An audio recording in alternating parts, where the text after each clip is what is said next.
Hi,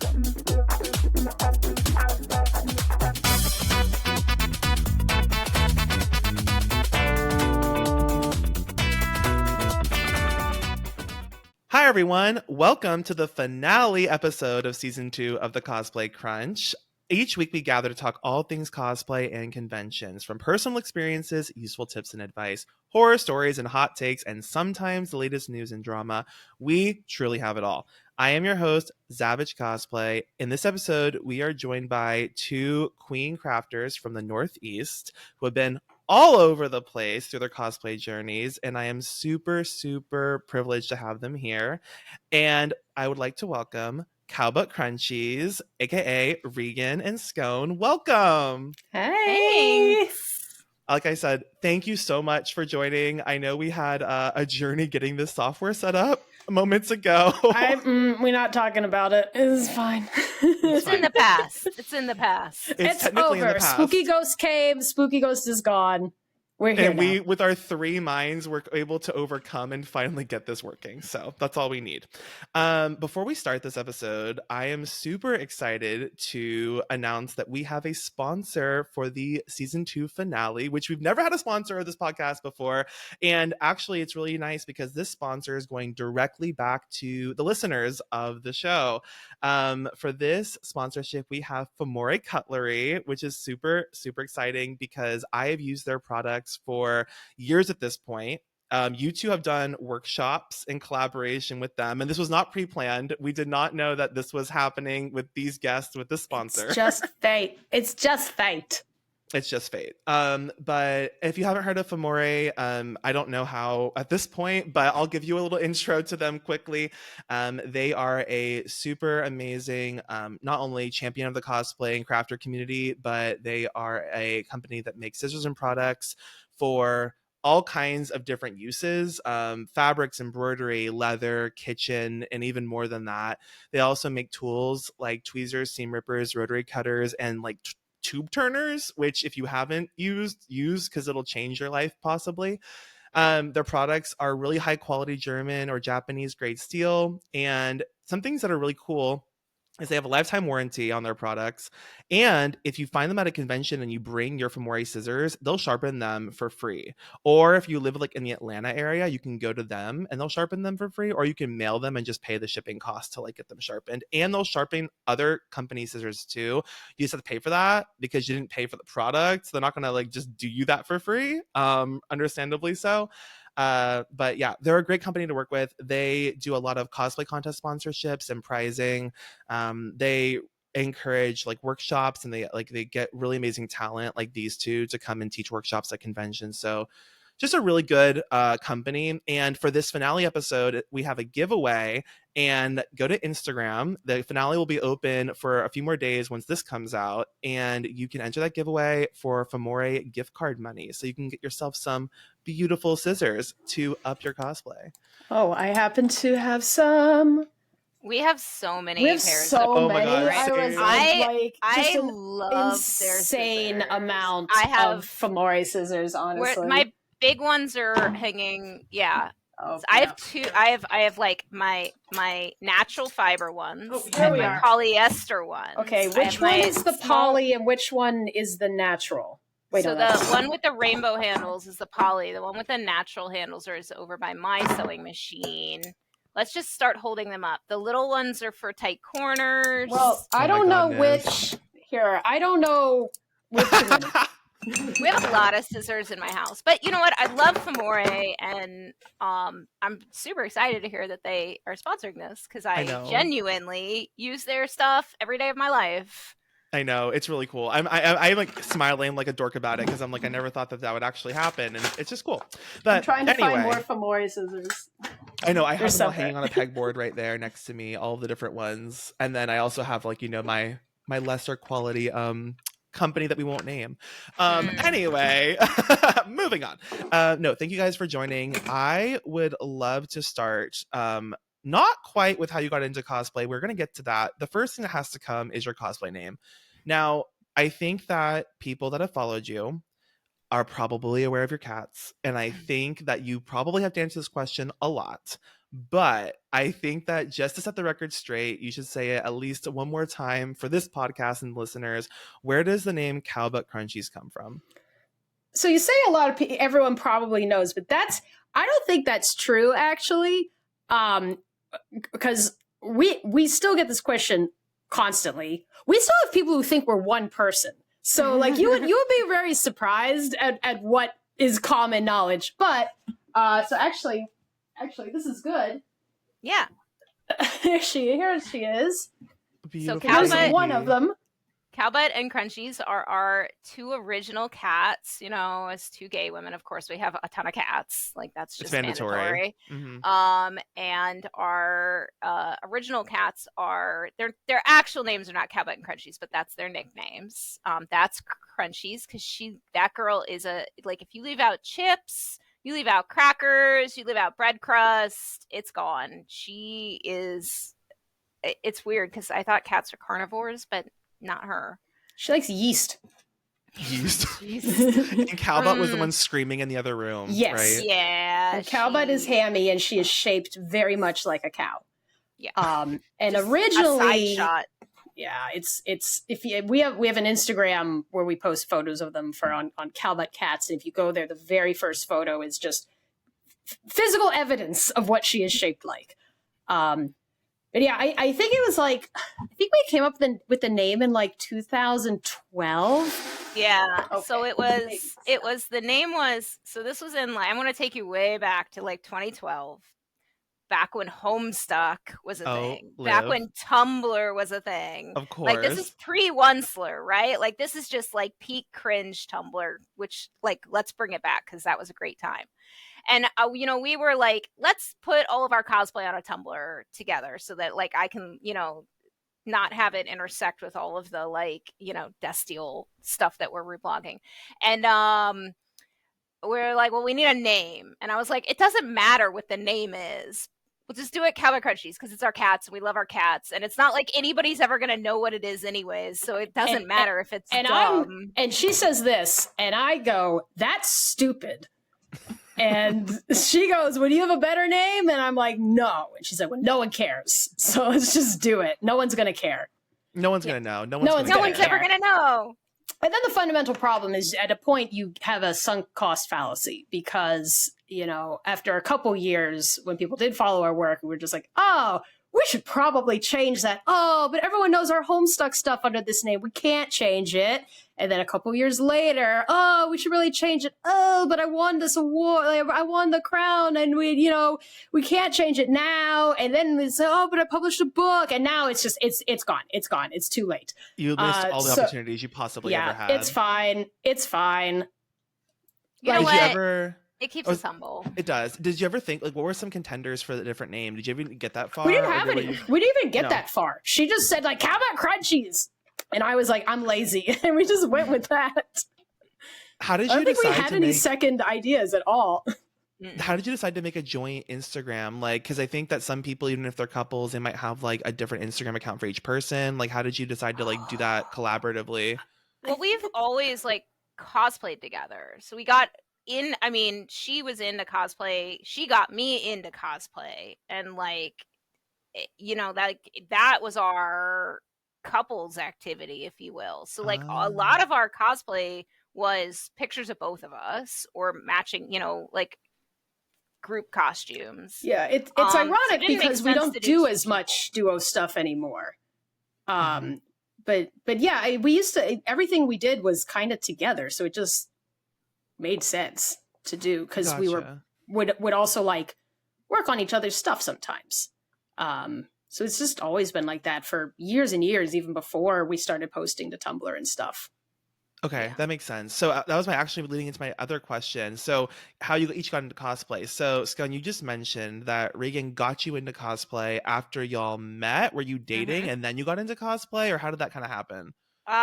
So we met each other on a fan forum for a... You can say it. Don't be shy. Say it. Here's the problem is that we're getting to the age where people have no idea what I'm talking about. But there was this cartoon on Cartoon Network that we both really liked called Codename Kids Next Door. Yes! Oh, okay. All right. Oh, All right. absolutely. Okay. Some of the, like, young kids that we meet nowadays are like, I don't know what that is. And I'm like, oh, okay. Um, so that's how we met. And then there was a point, you know, I've always been like a weird Halloween kid.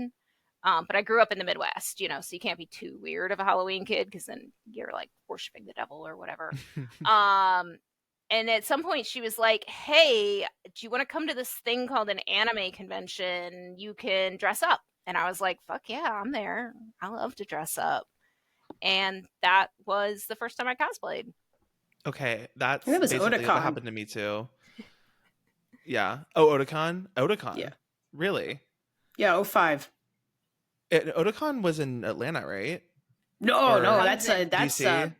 Baltimore. Baltimore. Back in the day. Okay. And like it was before like the inner harbor of Baltimore like got, I don't want to say it ever got totally cleaned up, but there was like nothing open all weekends. There was a Subway. That was your only place to eat. Okay, This was like 2005. You know, like anime cons were. You were still getting yelled at on the street. Like restaurants were not Halloween. restaurants were not staying open for Otakon 2005. They were like, get the hell out. We don't want you Yeah, here. they were like, get out of here, you weirdos. And then Regan, how did you get into cosplay? Like, how did you even find out about cosplay? I'm trying to think back because this my first con was in 2000. Yes. Okay. Flat. Yeah, flat. Just flat. Just flat, 2000. And I think it was like my friend, my high school friend and I at the time, we must have just been like searching and found out about cons, like just through searching for it, or just like, what are some anime things like we can do? It's probably when you were building your like Sailor Moon Gundam Wing GeoCities fan site. Yeah, you know? like, yeah. And we found out that cons were a thing. And we're just like, oh my God, how cool would it be? Can we go to one? Can we go to one? And I don't know how. Her mother agreed to drive us down because I was not from the Midwest. I lived in South Carolina in high school. And the closest con in the year 2000 was in Orlando. Or I guess technically Otakon, equidistant. So she drove, somehow over the summer, she drove the two of us 8 hours down to our first con. And I guess in us like looking up what's a con, what's at a con, we saw that there was cosplay. And we're just like, well, this is the one time we're ever going to go to it. We got to go hard. We got to go big and we got to go hard. We got to make a cosplay. And then in just like very classic fashion, picked a way too ambitious cosplay. Neither of us could sew. Neither of us, but we were both like artsy. Honestly, pretty good. I thought it did very well for the time because we actually got help. We had all different people helping us make our cosplay, and it actually looked pretty good. The next con when I made my own cosplay did not look good, but that one looked good.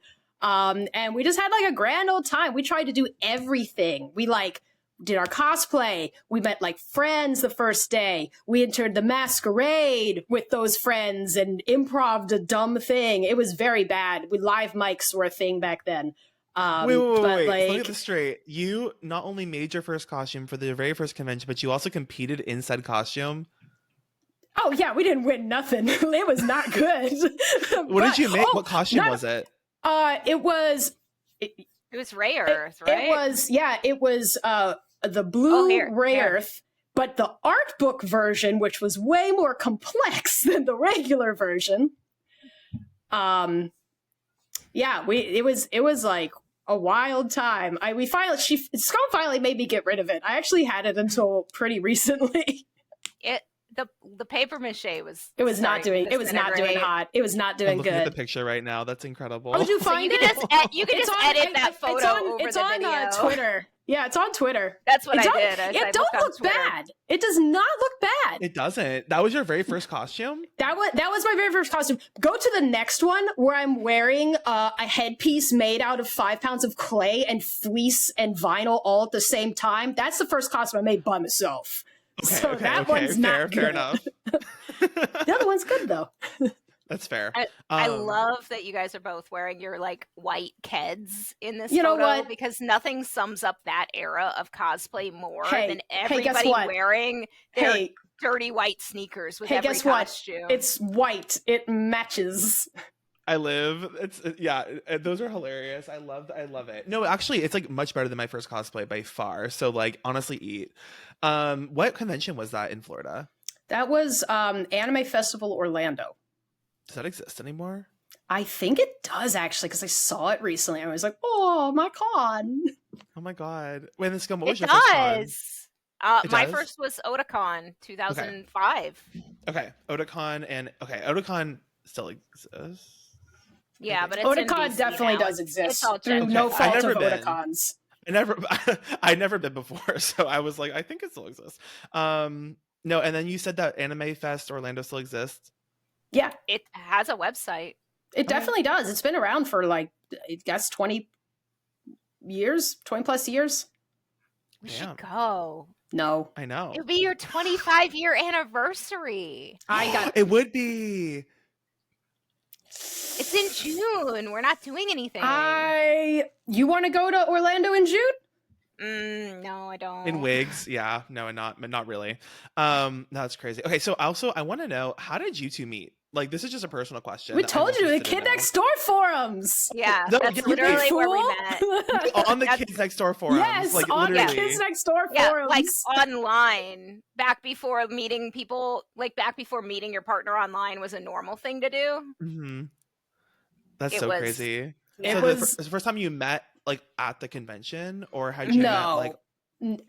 Yeah, the first time I physically met you was at Otakon. Are you sure? I'm 100% sure. That was the first time I saw you in person because I was like wandering around outside of Otakon being like, I hope I know what she looks like. That is so funny.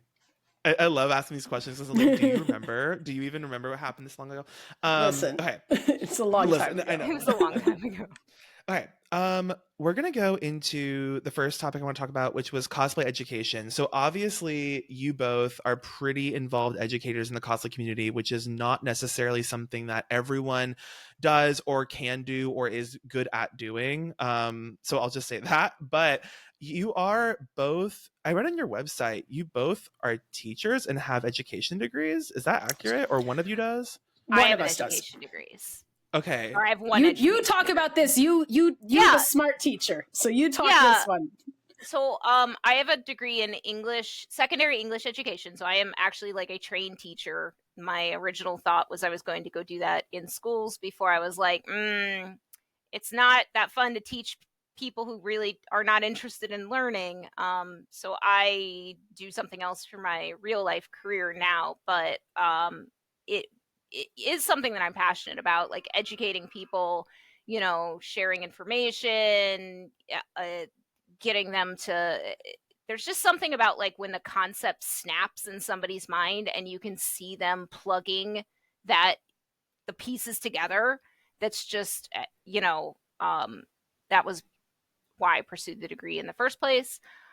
So I am really passionate about cosplay education and, especially when we started, again, like, we were writing tutorials in 2012, 2013, and there was not the materials that are available now. Correct. Yeah. It was, there was like 4 or 5. There weren't even a lot of guides back then, frankly. Like, No. it's just not a thing.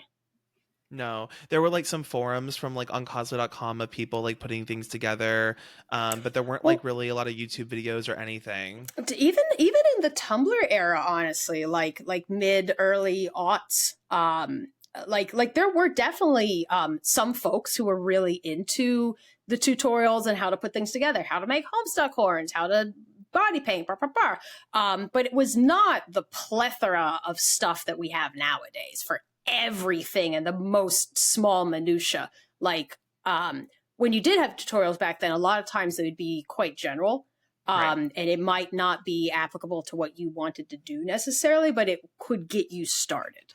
Versus now, like I actually think the problem now is not even that there's a lack of tutorials, because there's just so many. There's so many out there, and everyone's willing to share their knowledge. It's a problem with finding them, because Correct. everything is very decentralized now. Like, things are on TikTok, things are on Instagram, things are on blogs, and nothing is searchable. And so even though the knowledge is really out there, it's sometimes really hard to find it if you don't already have someone that you're following. So it kind of Right. stinks, honestly. No, that's a good point. Is like I feel like the only way, only a few platforms are searchable, and it's like websites, like finding websites themselves, and then like YouTube, and like everything else is Yeah. like kind of in a, it's like in a mishmash of like you're never going to be able to find this unless you specifically know who did this and you specifically know when they posted it, because you really can't search for it. Um, so I want to talk about your books. You have written three, which is kind of insane. Do you ever realize that's crazy? Like, three books? Honestly, we keep going back and forth about writing some more. Um, it's just like trying to find the time to like sit down. It's not even the It's time to sit mostly the down and write time. it. It's the time to like take all the photos. Mm, But I would love to write more books. I find that super. Yeah, it's the writing for us. Like, I think we're both very writing oriented, which we live in a video era now. But like, this is why we used to love Tumblr so much.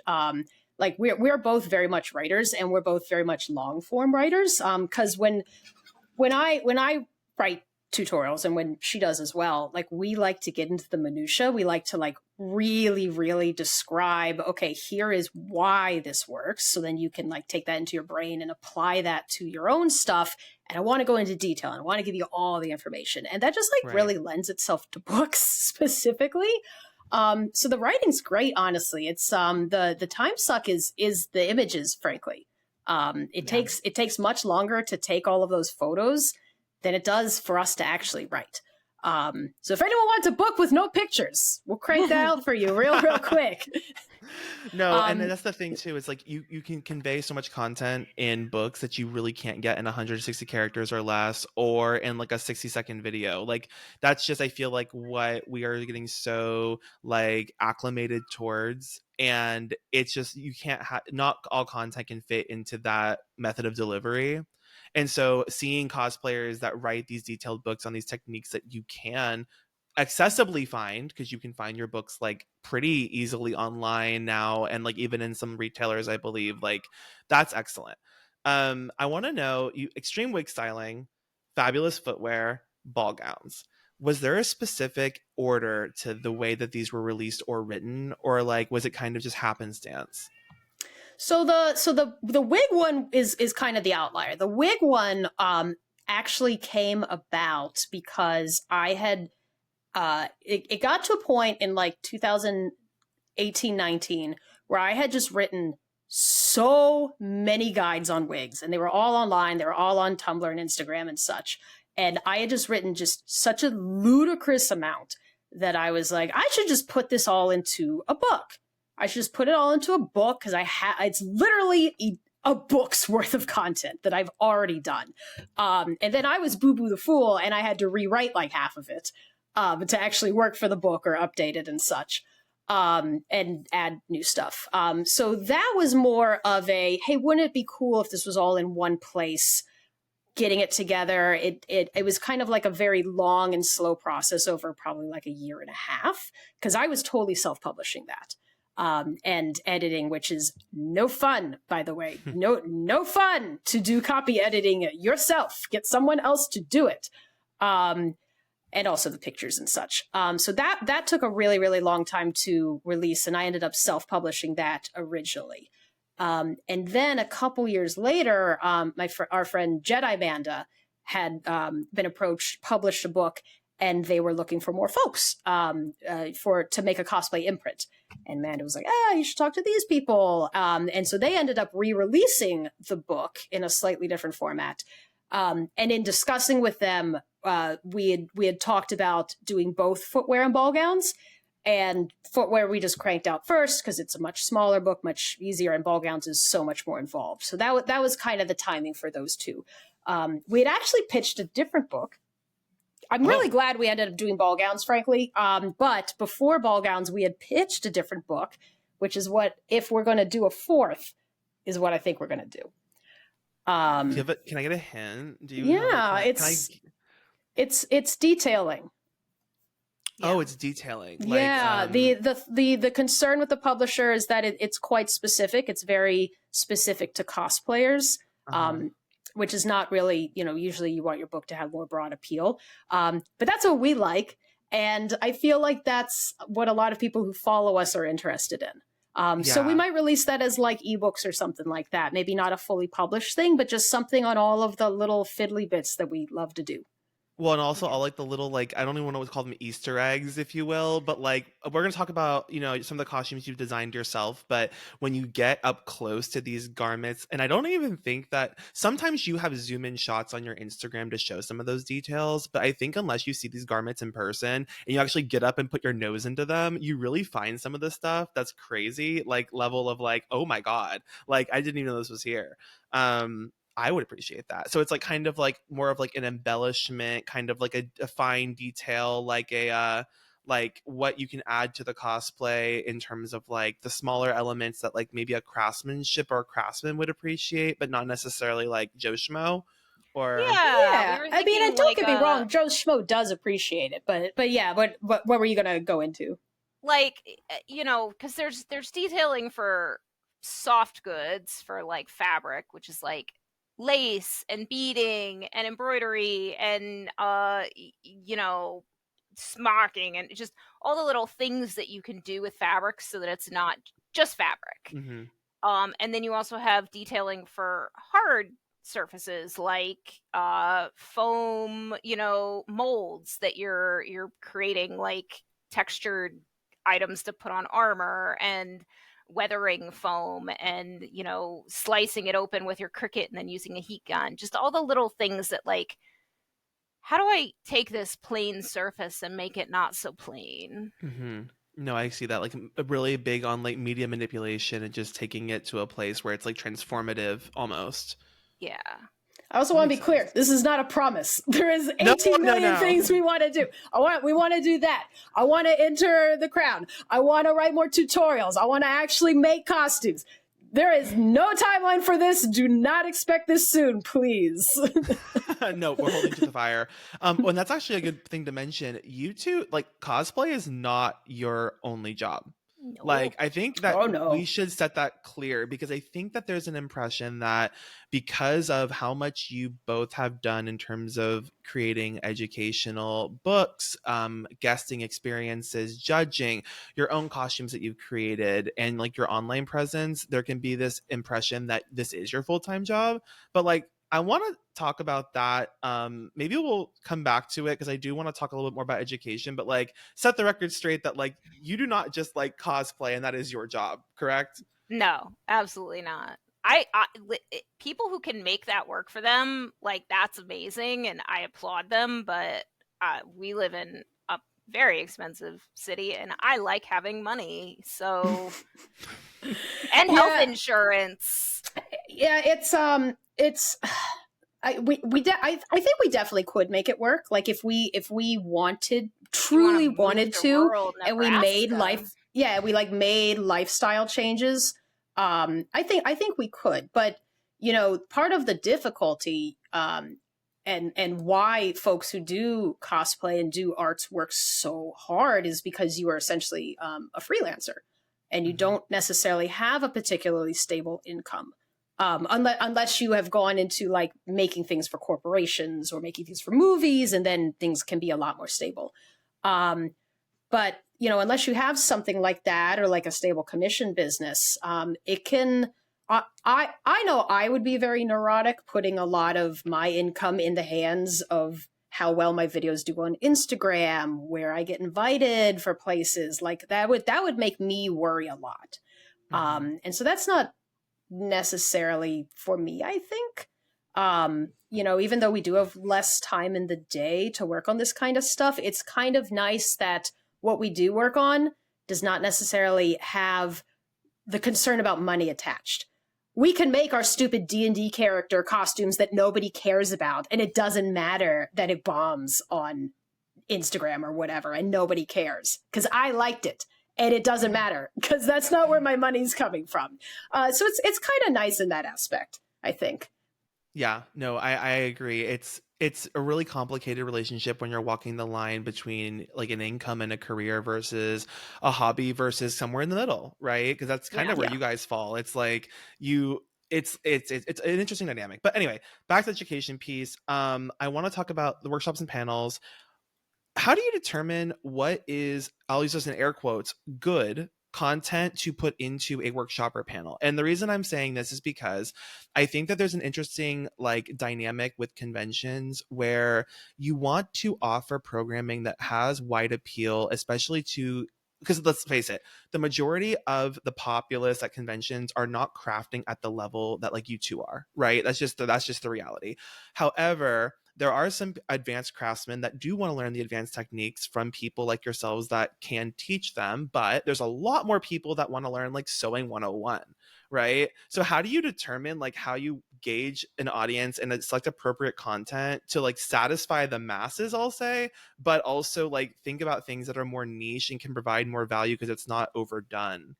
Yeah, so I feel super passionate about this. I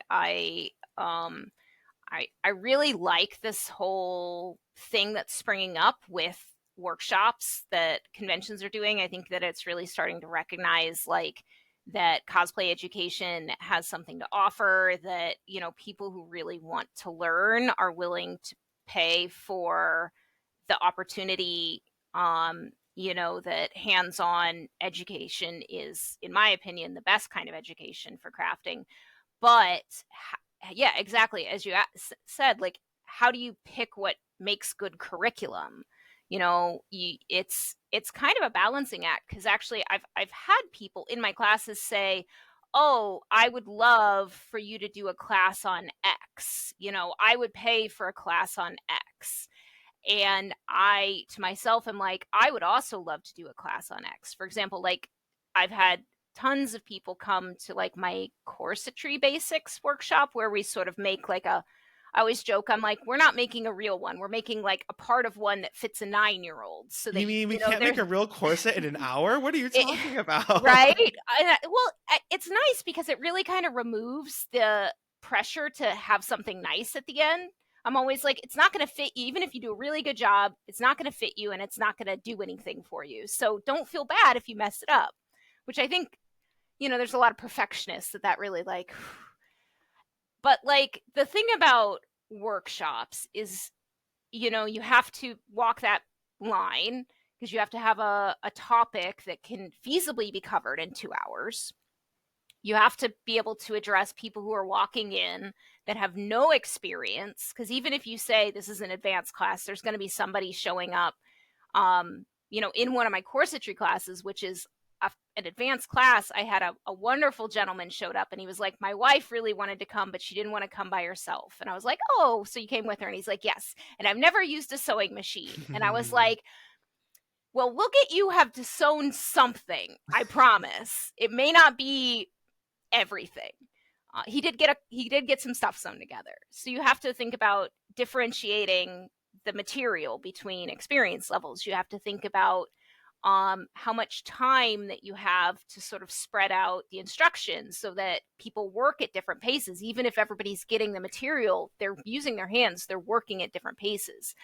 What are the logistics of it? You know, I don't want to run a class where there's 20 strangers showing up and they're all fitting corsets on each other and like touching each other in very intimate places. Like, that could be really uncomfortable for people in like a public convention, you know, Mm-hmm. setting. And that's not necessarily something that everybody's going to think about when they're sort of planning their classes. Is like, not only do you have to think about the educational like curriculum topic of it, but you have to think about, well, like, what would this classroom look like? What would the class experience look like for somebody? Are they going to be able to walk away with something, even if they kind of only get half of it? Like, are they going to be able to accomplish anything, or are they going to, you know, be really lost? So I do think that workshops are a lot tougher, at least for us, significantly harder to come up with good workshop topics. Like panel topics, we've got a huge, like, we've got favorites that we like to do over and over again, but we've got all kinds of stuff because it's a, you know, it's a lecture, it's a presentation. Right. But workshops, I think we only have between the two of us 10 that we feel 10. comfortable giving. Well, well, we're 2 people. Okay, 5 each. 5 each. But like, and that's because you know, as much as, you know, we want to give these other topics, they don't. To us, they don't necessarily make sense in terms of like, well, does this make? Are they going to learn something from the workshop versus is this really more of a panel lecture topic? Mm-hmm. And what can we feasibly do in a way that people are going to understand and be able to finish something in 2 hours? So it's kind of, I think it's sometimes tougher than people might expect coming with the workshop stuff. I would definitely say if folks are interested in jumping into like in-person education and in-person con stuff, panel lecture, definitely start there, and then get comfortable with it before moving on to workshops. I would be really hesitant to suggest that anyone do a workshop before you ever do a panel, because one is much harder than the other.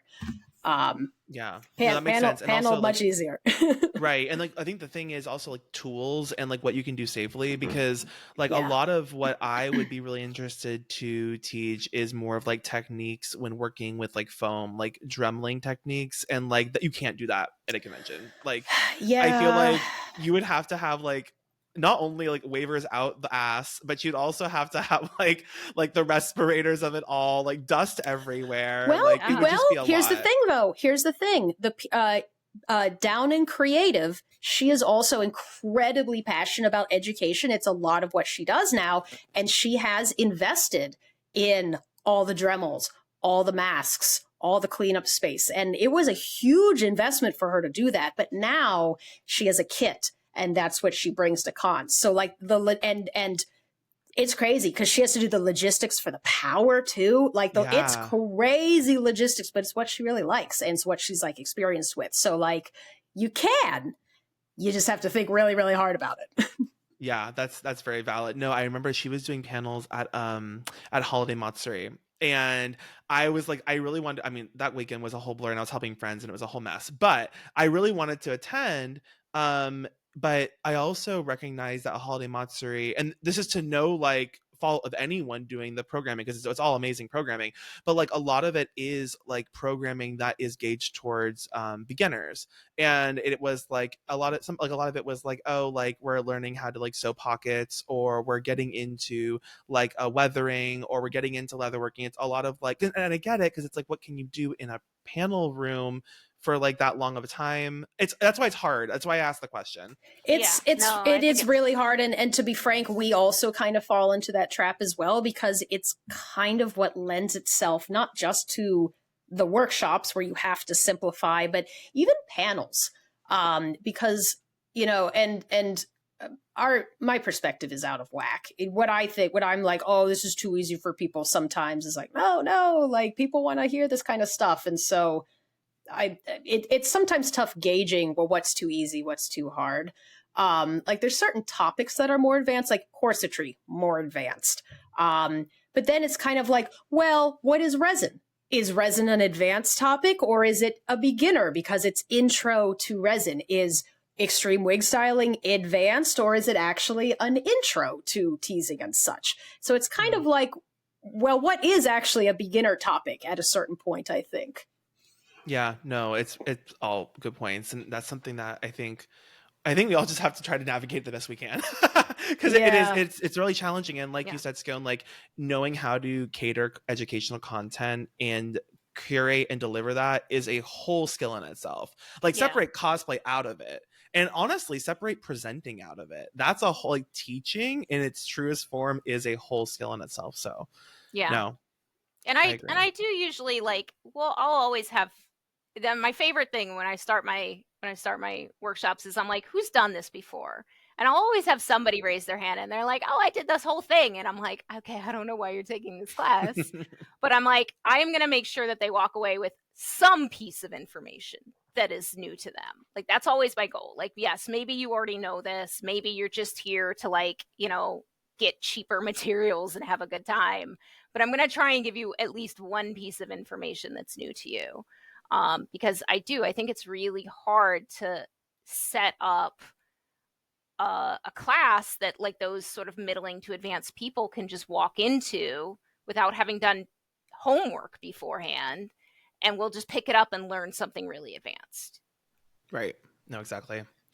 Real quick before we move on, pause. I am concerned that my phone is about to flip to 15%, and I'm worried that it's going to restart this and not save this. Is there a way to make sure that this saves and uploads? It's uploading right now, and so if it dies, you can rejoin the call through the. You can rejoin the app and let it just finish uploading to the internet. But you want to plug fabulous. it in? Because I also have another phone, but I don't want to like. What's that?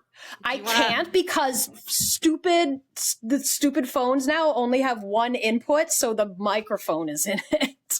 That's okay. Now what I could do is I can quit this and do this, or we could just wait, and if the phone dies, then I switch. Let's just let's keep going. I just know, like, sometimes, like, you know how, like, if you're editing something and it's not saved and the phone flips into battery saver, how it just, like, removes all of the unsaved stuff. I just didn't want that to happen. Oh, well, it flipped, so there it goes. Oh, is it done? Is it like, it's on battery Well, now it's on saver, 15% battery. Okay. Let's just let it go for a little longer and then we can switch it. Yeah.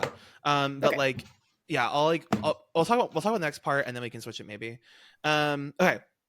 I want to talk about the Cosplay Couture Gala, Cosplay Met Gala that you both started.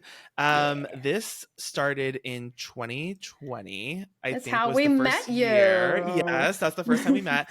And I think that, well, first of all, I would like you two to explain what it is because I think you could put it best. And then we'll talk about it some. So what is the Cosplay Couture Gala, like Cosplay Met Gala? Tell me about it. So it started off as the Cosplay Met Gala. We have since kind of started informally calling it, or more formally calling it, the Cosplay Couture Gala because that's not copyrighted. But it's also the Makers Meetup. So there's like 18 million names that go into this thing. Essentially what the idea behind it was this is still the case, but a little more so back in 2020, there were not, or are not still, a lot of venues for people who are really into original cosplay design, people who don't want to just recreate a canon version of their character. Maybe they want to fancy it up. Maybe they just want to totally make a whole brand new design. There's not a lot of places for that, frankly. Like there's sometimes you can enter in contests or on runways, but a lot of the times you're actually barred. And kind of on the same token, there's not a ton of event spaces that are really honoring or giving like space where crafters and makers just have the chance to like meet up and talk shop and hang out in a really like fun, casual way, which is kind of the way that I used to think of Katsucon back in the day. It's kind of a lot harder to do that now, but like that's kind of why I used to love that con so much, is you would just be able to meet other really passionate people and show off your work. And so Scone and I and Jedi Manda in the first year said, hey, what if we made our own Cosplay Met Gala? And we just encouraged everyone to come walk the runway in their own original design. And then the second half of it is essentially a big social makers meetup. It'll be a great place for people to kind of show off their work and meet each other. And it'll be fun. Let's do that. And we tried to get Katsucon to make it an official event, and that has never happened. So we're just doing it on our own as a meetup. And this is now the fourth year. So, yes, the fourth year at Katsucon that we'll be running it. No, wait. No, this is the fifth year. No, 1 year. No, because we Royalty. skipped 2021. We've done royalty. We've done myths and monsters. We've done other worlds. We've done Wild Earth, and this will be Mystery Macabre. This is the 5th year. How was one of them? I don't know how that works. I don't know Wait, how Was that one works. of them online or like what No. was? 'Cause Are you counting the one that 2020? we did at MCM? No, 2020, 2022, 23, 24, 20. It's 2025, baby. It's 5. Oh. You're so correct. We can't do math. Though they say gays can't do math. I think it has some validity. No, you're so correct. Yeah. No, so this will be the 5th one at KatsuCon, which is the classic flavor. But then we've also run kind of a much smaller version at MCM Birmingham, and then we've also done a big stage show for Hallmat. That was Journey to Paradise last year with Pantarona, who also actually does her own version of the gala at her con. So yeah, it's kind of turned into just a really fun social thing, but also I think it's something that a lot of the cosplayers just get so excited to show off their own design and have the moment on the runway. Like Scone, I'm too busy being a crazy person at the time and doing all of the emceeing to notice. But I love last year Scone and our friend Jenna, who also kind of helps do the behind the scenes stuff. Were watching and they were saying that people would get on the runway, they come off the run, they'd be like, I did it! I did it! Like it's very charming and I love it. And I think more and more people as they find out about it, I hope they realize that it's also a meetup piece. Like it's not just the runway, it's please come, please socialize, like please make friends, like let's have a really cool event space for like what I think of as the spirit, what the spirit of cosplay should really be about, because I'm kind of old school and I like that kind of thing. I like the community aspect. And as much as I can bring the con back to that, that's kind of what I want to do. So yeah, that's always kind of the way that we organize it, and that's the way it still is. It's very fast as a result because there's no jurying, despite what the actual Met Gala is. Anyone who has a design and wants to walk is allowed to walk. So everyone must walk fast to fit everyone in. Right. And I think that also you touched on it, but I would like to know more about I've been on the soapbox for years, and I'll say it so y'all don't have to if you don't want to. I think it's crazy that KatsuCon is a convention that is popularized by cosplayers and crafters, but they aren't willing to hold space and provide a venue for an event that literally takes the spirit of all of that and give it an actual venue to host this event space for. You said you did it at Hallmat once because they were more receptive to actually hosting this as an event. Yes. Is the reason why you continue to kind of like stick it in KatsuCon despite their unwillingness to make it a formalized event because that's just where a lot of the United States craftsmen like congregate yearly, or what's like is that the main reason? Yeah, honestly, like that is when you think of what is the con that the most people are going to have access to and the most people are like the vibe is right, if you will, and the most craftspeople attend, it's really KatsuCon, although Hallmat is really trying to get out there. Hallmat is really kind of becoming more of a crafters convention between the workshops and the contests and things, so maybe Hallmat will kind of get on par soon. But right now, it's Katsu. Like whenever I have kind of asked the Discord, hey, what would you guys think about moving into another con, etc., it's kind of always still Katsu. And I think there's just so many crafters who go, even if people don't want to walk the runway or whatnot, being able to have a meetup space is nice. Because even before the gala, we actually used to run makers meetups at the bar. And just kind of a space and a way for crafters to hang out and meet each other and just be social and be a community. So I like the idea of continuing that at Katsu. Have they said why you can't have an actual space, or have they had a conversation about it? No one has outright told me no because of my impression is because it's a weird event that does not fully belong under cosplay. It doesn't fully belong under panels. It doesn't fully belong under main events, but it kind of requires buy-in from everybody, which is a tall order for the most well-run of conventions.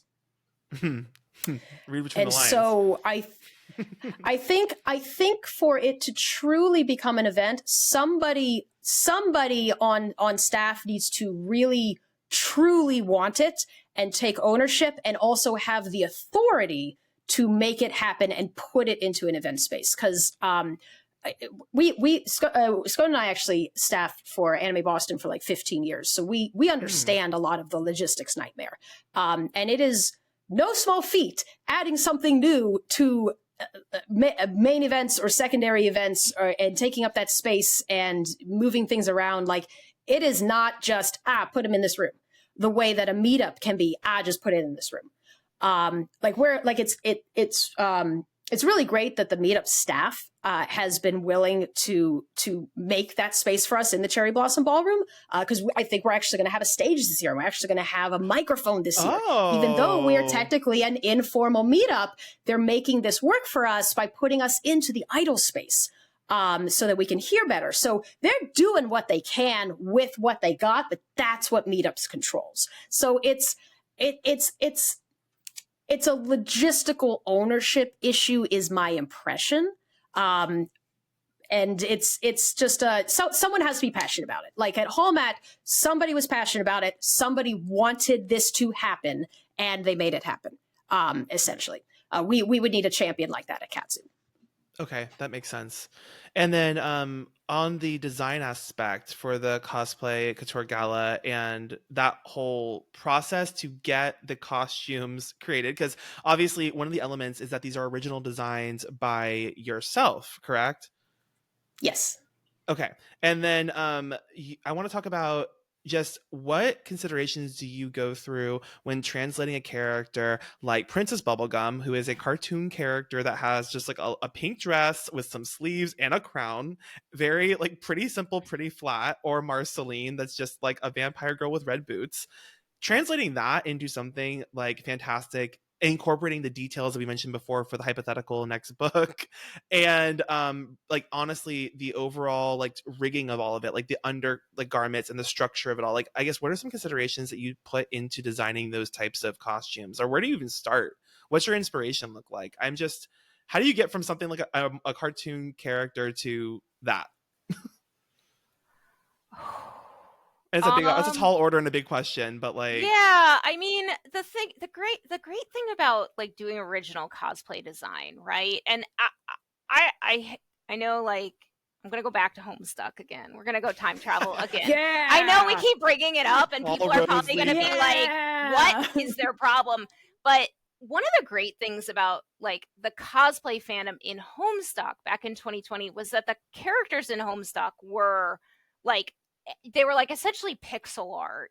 They all had like a color associated with them, and like, you know, maybe like a theme, like a specific animal or a specific sort of like a weapon, and like a vibe, right? And so then you could take those core elements of the character, and you could do, it was a fandom that was super into like AU and original takes on those characters. So you could do swimsuit versions of those characters, and you got the right color swimsuit, and then you would think about like, well, what would be a swimming accessory? Oh, this guy is about, you know, he's got crab like relation. Oh, I'll get little like swimsuit like inflatables that are crabs. That'll be fun. And it really kind of trained us to think about like, well, what are the core thematic elements of the character that make the character recognizable, even if you totally change the silhouette and you totally change like the materials. And yeah, we just never stopped doing that, essentially. Yeah, I think you know what you're talking about in terms of like color coding and then motif is my favorite. I love putting like because to me you've done a good job making an original design if someone can look at it and tell who it is. Mm-hmm. You know, I can tell it's this character. I can tell it's from this show. And I think a lot of that is accomplished through color, like aesthetics in terms of what would the character wear or what aesthetic matches the show, and or motifs. So having some combination of those in there, I think, is really important for the nitty gritty of still making a design that translates into what the character is. I also think what I'll generally begin with is just vibe. You know, I want to make bubblegum. What vibe? I want to make this arcane thing that I don't think you can actually see. It's somewhere behind me. Oh, there you go. Oh, there it is. There it is. I want to make this Victor outfit. What's the vibe that I'm going for? So like for me, that's kind of where it has to start, because then it's if you don't have the vibe, it's kind of like, well, why are you making an original design? What do you want to get out of it? Why are you not making the canon version? What do you want to make instead? And that can be, I want to make bubblegum, specifically for bubblegum, I want to make bubblegum as the horrible godlike religious ruler that she is. Let's take that out of it. Like, that's what she is.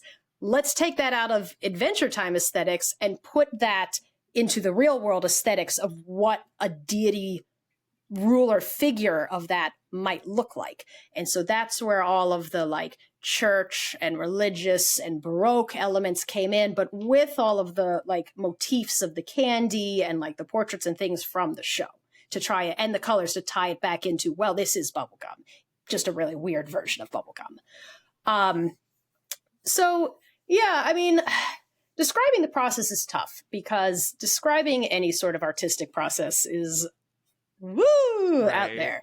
But those are usually like when people are designing, it's so tempting to grab a Met Gala look and then change the colors around. But I think it's a lot more interesting if you try and think of the vibe and the look and the feel that you're going for, and then try and warp that into the character using their aesthetics and motifs and colors and such. That's just the way that I think about it.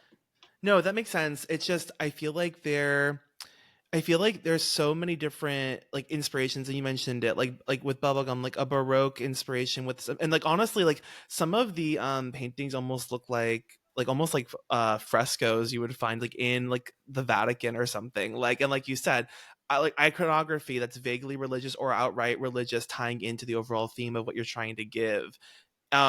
It's just like, I feel like your brains and the way that they like bring all these references in and like parse them together is something that I think takes like some like practice, or like at least it takes some ability to, I don't know, because I guess what I'm trying to say is I think that people take a lot of times it very literally, and they'll be like, oh, like I want to make like X character like Pikachu into a Met Gala design. Well, clearly I have to have a tail, but it's like, do you have to have a tail? Is there a way to emulate that in some other type of way with the design? And I think that that's like the next step, but it's like, how do you like get those like vague concepts into an actual like idea? Yeah.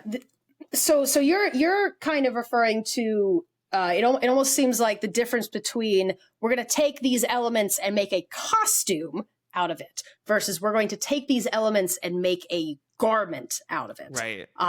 And translating it and distilling it into a garment. That is a bit more difficult than put a tail on it and we're done. And then even more difficult, which I struggle with this, she does not, is even after you've put all of those motifs and elements into the garment, edit it. You can like bubblegum is borderline too much, borderline unedited. But like, it's so easy to just be like, oh, I should add the thing on the head and the thing on the shoulders and the thing on the shoes and the because they're all tie into the character. And then you've just got a big mess and your eye doesn't know where to go. And it's big on the top and it's big on the bottom and it's ugly and it's not going to be flattering on you because you didn't edit the garment on top of editing all of the motifs down into the garment. She doesn't have this problem because she loves really simple silhouettes, in case you haven't noticed. I think I really appreciate editing, right? Like, because it really forces you to identify what's strongest in something, and then eliminate what the distractions are, so that you Mm. can really be like, this is the main, like, this is the main thing. So like when I was doing Marcy, this was after she decided to do bubblegum, and she decided, I'm going to do a Baroque church as my like main, and I was like, perfect, I will also do a church. What's a good vampire? I'm going to do Gothic. Mm-hmm. And what are the fundamentals of a Gothic church that like resonate with vampirism? Like those big stained glass windows, those very like architectural. And so then everything was like, well, that's the main element, and everything else is in support of that element. Gotcha. I Gotcha. do, I do think that we both have a tendency, like we will think of one really interesting element, like the stained glass. Although, were you thinking the stained glass for the head or the stained glass for the skirt first? I was just the stained glass windows. Yeah, That was the pivot that everything yeah. like rotated around.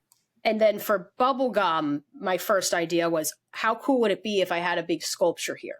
And that's the pivot. And then that always remains the same. And then you sketch out various different designs. Actually, And like I was say, can iterations I of reach my what this could sketchbook? look like with adding and removing and playing with elements. But like Yeah. you have that Oh, yeah. grounding like theme, which is in this case it was church like windows, like stained glass or like church motifs, and like Yeah.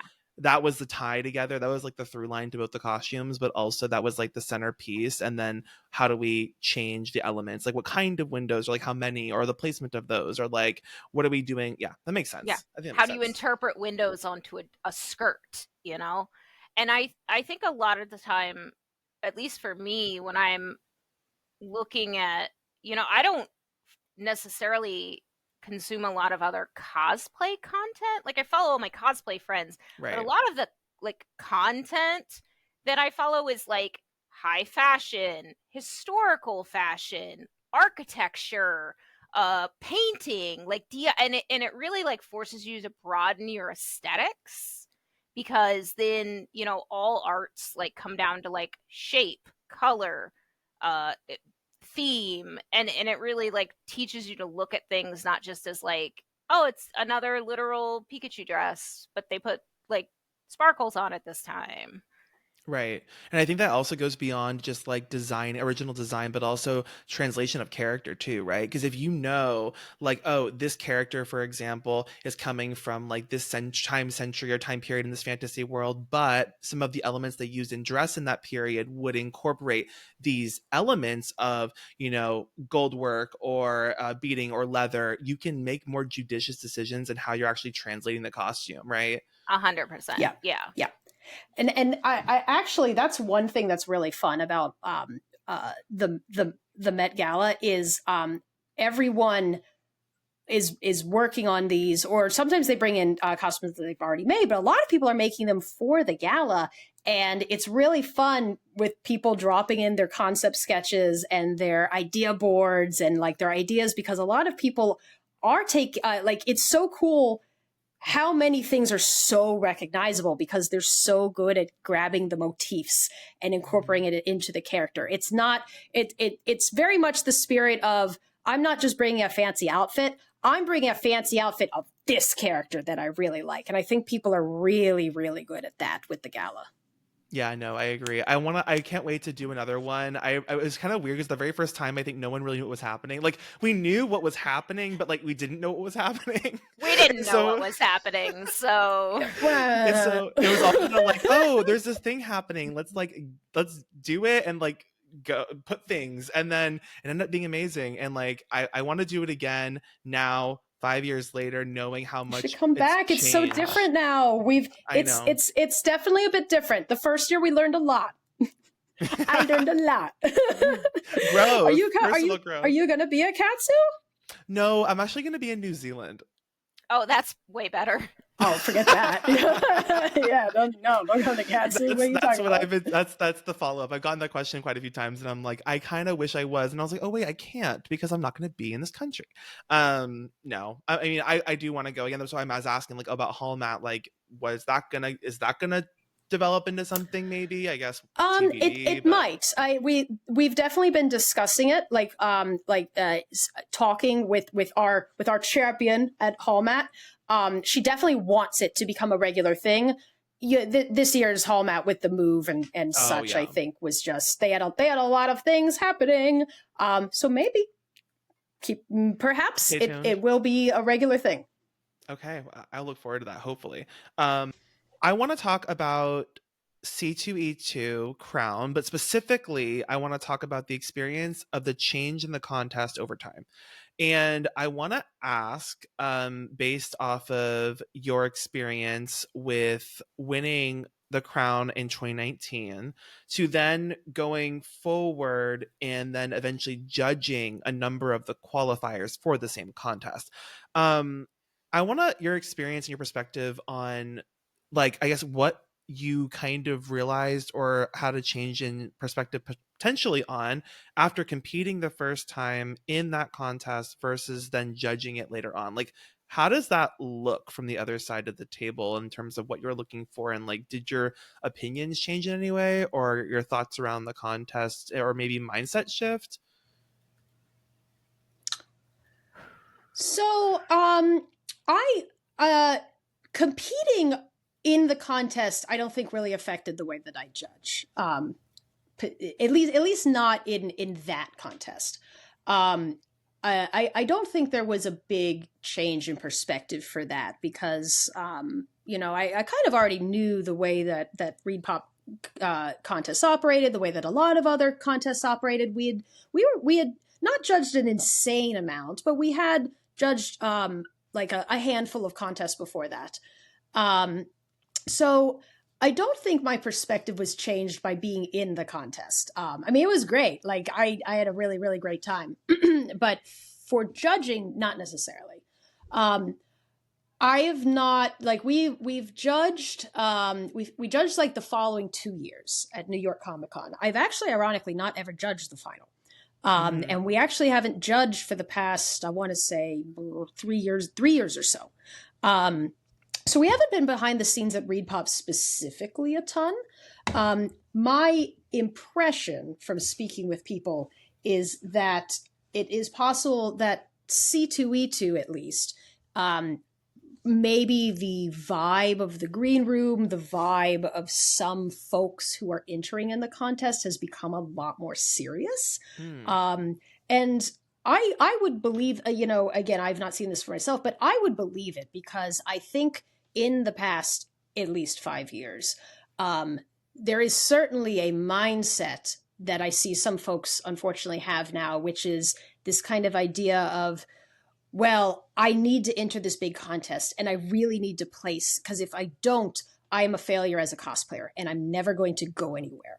And that really sucks because, I think sometimes it's really easy to fall into that trap if that's all you've kind of been exposed to with social media. And if you're a newer cosplayer getting into this kind of stuff and you have not seen the mess that this hobby used to be 10 years ago. And it also kind of sucks because it means that people are putting a lot of pressure on themselves, and it's also kind of coming off as really serious and not social and not a fun experience, which then makes it not as fun of an experience for the other people in the green room. So I have kind of heard inklings of that. For the other qualifiers, though, I don't think that's actually necessarily the case. And maybe that's because they're smaller. Or maybe just the vibes are different, or maybe just the people are different. So I think it does depend on what contest you go to, where you are getting more and more of this intense energy, I think, or people who are entering with the sole goal of winning and then becoming famous. I think that's becoming a little bit more and more prevalent. But it also kind of just depends on who's entering your year, I think. Yeah.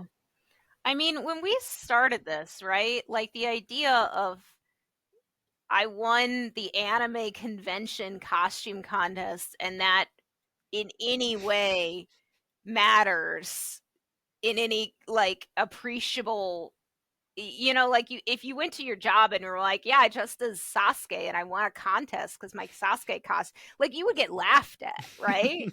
So we're coming from this very old school world when Well, I we think it also started, and now it's, comes back to the community aspect, is yeah, kind of our main concern and what we've always been concerned with. And yeah. how it's changed. It has changed. I think there are a lot of people who sort of see winning the crown or winning another major contest is like their ticket, right? Like they almost have like a checklist where they're like, I'm going to win the crown and then I'm going to get judging invites and then I'm going to get international invites and then I'm going to get a book deal. And like they've got like this like success, Mm-hmm. you know, fantasy in their head. And you can be successful in the cosplay community, whatever that looks like, without winning contests. Like there's Right. plenty of people who do a lot of really cool work that don't compete. I mean, I don't know the last time Yaya Han competed in a contest. It was probably 20 years ago at Well, least. you don't really compete either. I don't Like the compete. only I time you've hate ever to compete. competed is with Marcy. Yeah, I hate to compete. I'd rather like wear my jeans and carry all of her stuff while she's competing. Yeah, but I think and I don't think there's definitely nothing wrong with being like, I want to show off my costume. I would love to win the recognition. I would love to win the title, and then maybe people will recognize my work. I think that is extremely valid, and most people entering a contest are wanting to do that. Mm-hmm. But I agree, if it is your only goal as a route to fame is the goal. That's all I care about. It's kind of obvious, and it's not a great energy, and it's not a great people can tell this kind of stuff. And I think it really does kind of drag down a contest sometimes when you have folks who are getting simply too intense about it, or they're not really concerned with this as a hobby, just this as a path to fame. um, and that's, I'm not going to say that winning a contest cannot put you in the spotlight. People certainly will find you if you win a very, high recognition contest. Like that's not inaccurate. But I also think it's worth putting out there that, who gets invited to cons, who gets brought in to be a peer and, offer something to the convention and the program in the community. It's not necessarily just people who've won the contest that may put you, in the spotlight briefly, but it's kind of like, well, what else are you offering too? We found you because of the contest. What else are you bringing to the table? Are you bringing education? Are you bringing panels? Are you just like a great person who's like a big advocate of the community? I do think rather than, hyper focusing on, I got to win this thing, I got to do this, this is my path, my ladder to fame and success and Mm-hmm. guesting, think about what can I offer and what do I love doing and how can I better cosplay as a whole? And I feel like that is what's going to attract you to cons and, people following your work and people being interested in what you do more so than just winning the contest. Right. And I think that's something that I've preached for a long time is that with cosplay, the it's a lot about intrinsic motivation. And I think that you have to be really in it for the right reasons in terms of where your recognition is coming from. And if it's all coming from outside the house and you are relying on paper, titles, awards to validate yourself and what you're doing for your art, you're not going to last very long in the hobby because that's going to run dry real quick. Like, Yeah. if that's the only reason why you're here. I have not talked to a single cosplayer that's done this for a long time that has not been motivated by their friendships and their actual love for creating. And if those two things, like, those are like honestly the two pillars I found to be the most prevalent amongst cosplayers that do it for any amounts of time. And honestly, amongst all of the people that I know that are guests that have made books that are, judging and traveling around to different conventions, it's not, oh, I did this just to win a title, right? It's like there has to be so much more substance than that and drive within yourself to put your energy for years, decades into this. And I think that it comes through in more ways than you'd realize when the people you can tell. You can tell. It's very evident, I think. You can Yeah. always tell. You can always tell. And that's not to say like you can't take competing like Regan takes competing very seriously, course. Oh, right? I'm Like, very serious. I'm very, very she's serious. very like, would this, you know, she'll sit and she'll say like, I want to make a costume that will be a good competition piece. Like, Sure. I want to make sure that it's complicated. Like I want an opportunity to show my skills. What's a good costume? Like what, is this, I want to do a good job, but that's still a lot of internal motivation because you're enjoying the crafting of the competition. You're enjoying just the opportunity to go and be so like, I don't want to sound like we're the people who are competitive, but like if you can be competitive and still have a good time if you motivation. lose, It can't be your only motivation or you're gonna have a bad time when you don't win. Exactly. It's like the difference between, trying to best your odds and careful selection of the costume, the craft of the costume and attention to detail, in a sense, reward recognition for yourself. Like you're doing it to prove something to yourself. Like, oh, I pushed myself to do this new thing. I made this something cleaner than I ever had before. And I really gave it my all. And then, because at the end of the day with that, if you're really happy with your cosplay, that's all that really matters. And like, obviously winning is great, but like, at the end of the day, like if that is what you need to validate all the hundreds of hours that you spent on something, then that's not going to be good, sis, because you're going to end up spending a lot more money and a lot more time than any award could be worth to get there. Yeah. Oh, 100%. Yeah.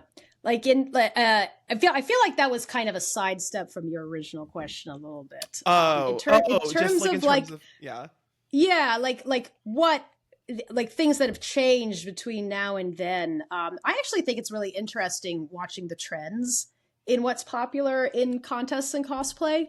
Because you can kind of see it sometimes. Like there was, like I'd say back when I was in 2019, it really took off with like, I don't know if you've noticed, mixed media everywhere. And there was a lot of that in all the crowns, but also everywhere, I think. It became like very, very, very popular in contests. Like whenever we would judge, like so many folks would be coming in with very heavy needlework, very heavy armor, all in one costume. A lot of what they would emphasize in their build books would be all of the various different techniques that they used. So there was definitely a big trend, I'd say, in a way that I don't think there was quite so much, maybe, like 2017, 18, etc.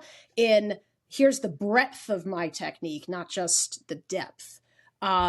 And maybe that's people following trends, but also I think it's people having access to more of these materials and techniques and equipment and guides and tutorials. And a lot more people are getting into this kind of stuff. Whereas I'd say in the aughts, it was kind of really uncommon to find people who could do both needlework and armor quasi well, because they were just such different skill sets. So when you had a costume that was both of them, it was kind of like, whoa, what? And now it's kind of every day. Yeah. You know? I mean, I feel like the trend in the aughts was cleanliness. Like the thing that everybody was racing each other. Like how I make thing okay. Oh, yeah, in terms of context. Everyone is such incredible stuff now compared to like 5-10 years ago. Yeah, we're talking like 15 years ago, baby.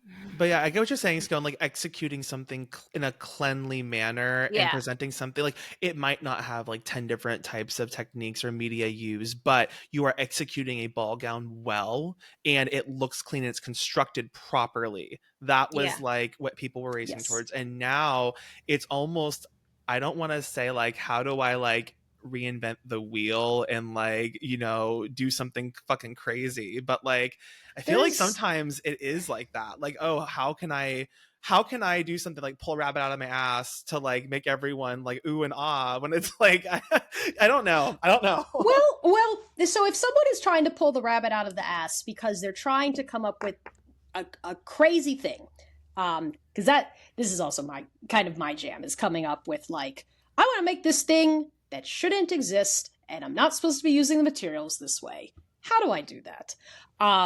I always find that fascinating, and that's one of my favorite things to judge. But the rabbit in the ass can also the rabbit out of the ass can also refer. Stop it. Can also refer to what I kind of visualize as someone putting coins in a slot machine. I put in the needlework, I put in the armor, I put in the FX, I put in the embroidery, and I pull the lever, and out falls my prize. And as a judge, you can tell when someone's doing that, because they're just trying to play, the game and push the buttons and just get X number of techniques. And when it doesn't congeal with the outfit, or it doesn't make sense, or it's like, well, why the heck did you do that? That doesn't make any sense unless you're just trying to write another word down on the page. And for me as a judge, having seen all this amazing multimedia work, that's not as impressive. Because it's almost like overwhelming, like it's oversaturated. When half the folks in the judging room are rattling off 15, 20 different like techniques. So I don't necessarily think that is the poke to win button that folks think it might be any longer, just because so many people are so talented in all these aspects now. Well, I think cosplay contests are always a cold war almost, right? Like for a long time, like the cosplay sort of quality was so it was sort of a race to like, well, who can make it best? Like whose cleanliness is highest? And then the level overall of cleanliness became so high in the contest community that then it became this, well, how many techniques can people do? Like how much rare, like random heirloom techniques that you learned from, a grandma in like rural West Virginia that you had to like go out and apprentice under her, like that became the new like race to the top. And now, you're seeing so much of that where people just come in and they rattle off like 10 or 15 things that the new sort of the trends have moved on. And not to say that like good craftsmanship or like breadth of technique is a trend, but like the idea of, what the next element that like identifies like, wow, this is really what puts a costume up and above. Right. I think a lot of times now it's cleverness or creativity. Something, it's not necessarily you technically executed correctly. I think a lot of judges really enjoy seeing something unique. And yes, I have these 10 techniques and they didn't fit together very well, but I figured out a way to do it in a beautiful, cohesive way, or do something slightly unusual to make it look correctly. I find that very impressive.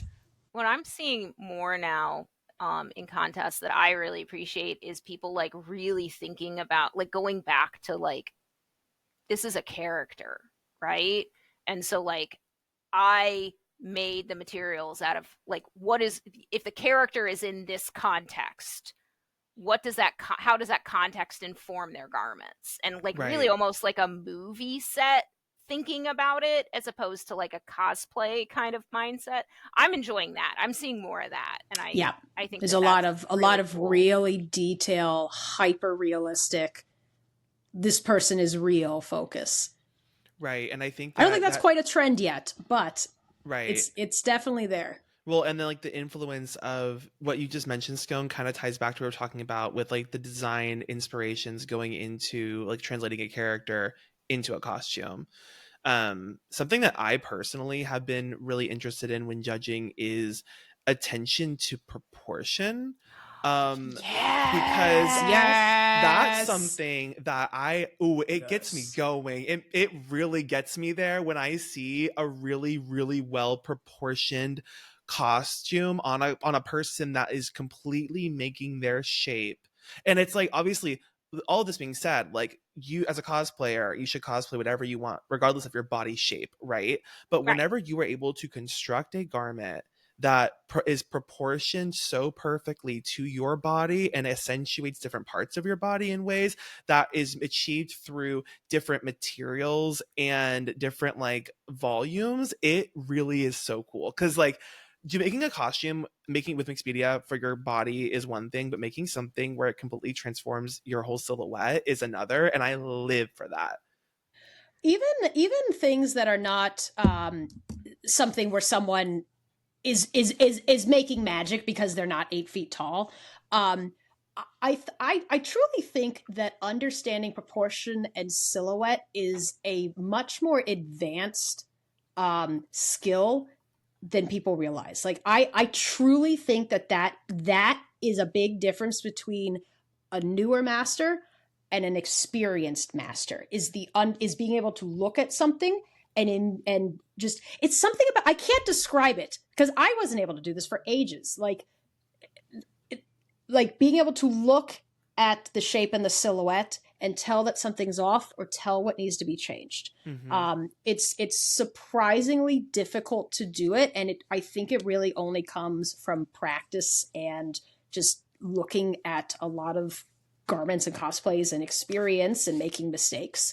But once you have that skill, like you are unstoppable, baby. Well, like we were in the Netherlands and we were judging a contest there, and there was a cosplayer there that did Minoru from the new Tears of the Kingdom, like the Zonai sage. Right. And like the proportions in that game are like batshit, right? Like it's like mostly torso, they're like 9 feet tall. But this cosplayer did a beautiful, like it looked, and obviously this person was a human being, so like just it's not even about like, oh, are you, overweight or like too skinny, like just the height, right? Like the amount of body in each part of your body is like it wasn't human. And they did a beautiful job with the proportioning, and like on it, like that's honestly why we awarded them. Was a big part of it was like the thought process behind, okay, yes, like in the model it's clearly like 4 feet tall, this piece, but like on me that's not, like being able to interpret the chunks on this model that is not human onto a human body. The placement of where the chunks should go to visually make it look up and down. I agree. It's so great when someone manages to like trick reality like that.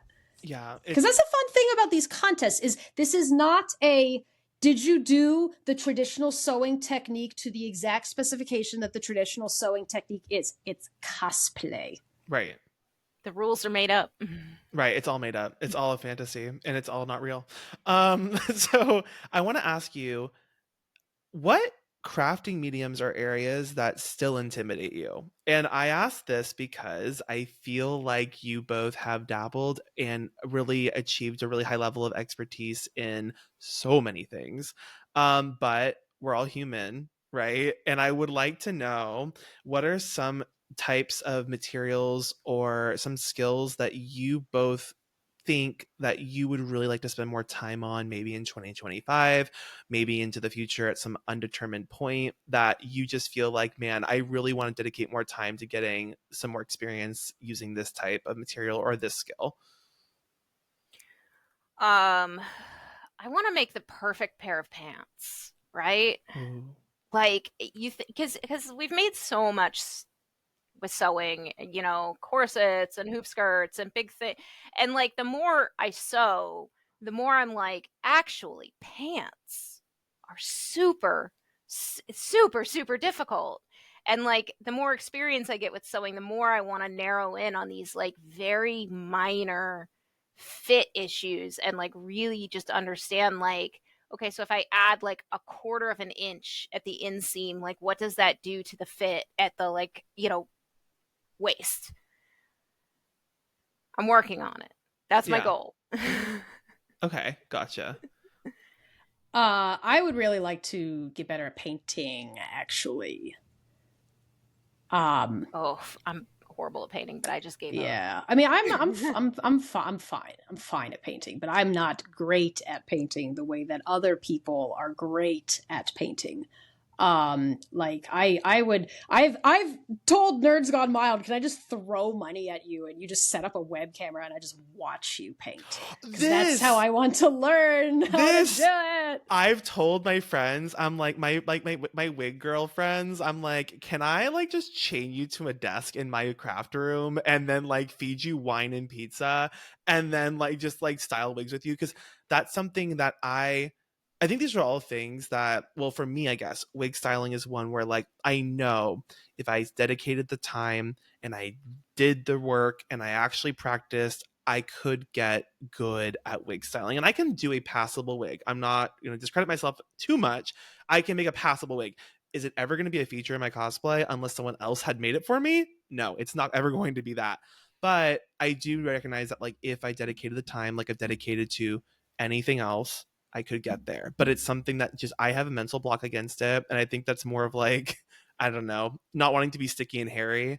Just buckle down. Just do it. I'm surprised they weren't like, fuck yeah, wine and wigs. Oh no, they said yes. Oh, But, okay. it's more of a scheduling and logistic thing. Okay. It's like no. I'm actually going to coordinate a wine and wigs because it needs to be done. But and also like That I'm like, sounds yeah, so fun. let me bust out the books, like the wig styling book I have in like that drawer over there next to all the other cosplayer books that I have. But no, I just was interested to know like what are some things, because I think yeah, when you look at what you've done, it's like, oh, they know how to do everything, and it's like there's always something. For me, painting's really tough because it's one of those artsy skills, right? It's all about, you can't make a list, do this, then this, and this, and this. No, it's you have to look at the piece and feel what you need to do with the piece, and it's all based on like vibes. the vibes and yeah, and like being like that. That's how painting works. And so yes, I objectively know how painting works, but to cultivate that artistic skill, I really need, I feel like, to watch a lot more, or to have like more instruction, or something like that. Or I guess I could just do it over and over and over again. But like, yeah, because I want to get better at like the very nuanced part of painting. Like I'm very bad at doing like lots of washes of stuff. I don't understand it. So I need to watch someone who knows what they're doing. Which, to be honest, the people that I really respect as painters have been formally trained, which sucks for me, but that's the style that I'm really interested in that. It's actually super ironic because I always want to do these detail pieces in the costumes that require like not just painting armor like I'm describing, but like actual portraiture and stuff like that, like the way that Bubblegum was, or like I'm working on a Warhammer thing and it has a bunch of portraiture in it, and I can't do that. I can draw a little bit, but I can't do that. So I always have to kind of photo edit stock footage, and paintings and stuff like that in order to produce what I want, because I'm actually not a painter.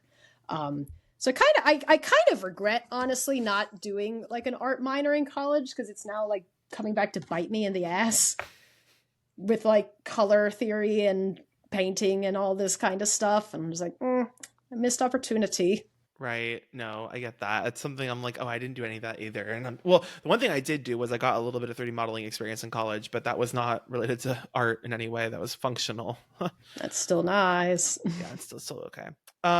Okay, I want to talk about dumb cosplays, because you two are no stranger I just sent to you one. a stupid cosplay. I know, and I mean that in the best way. So I think that what's interesting, and you touched on this before, is that you don't have to rely on crafting cosplays to facilitate an income or a goal with specific reach or engagement in mind. You can kind of make whatever you want. And I think there's also a balance that I've learned over the past years of making really intricate, detailed cosplays and then making really fun, simple group cosplays. And I want to know how you two have approached that over the years. And did you ever like kind of struggle to find a balance in that?